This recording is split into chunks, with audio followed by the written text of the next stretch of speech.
อันนี้โคราชทุกพัดภาคไหมวะโอ้เหรอไม่ได้กินยังหรอกพี่เกิดเล่นมาราธอน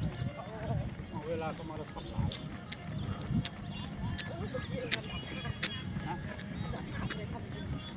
ดูคลิปแล้วรู้สึกวิ่งชอบต้นหน้าลุกเลยแต่วันนี้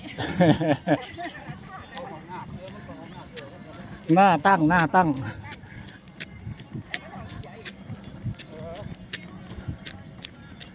แจ้งไว้ละจากเต็นเขาปล่อยตัวไว้มาปรับคือกันปรับเอาแต่ตัวเดียวท่านเลยปล่อยหัวกำลังปล่อยได้หรอลืมแจ้งเรื่องเลยนะหัวแหวนแล้วแจ้งเต็นบนเด็ดมาทำรถบนเด็ดนี่ก็คือสำรองเลย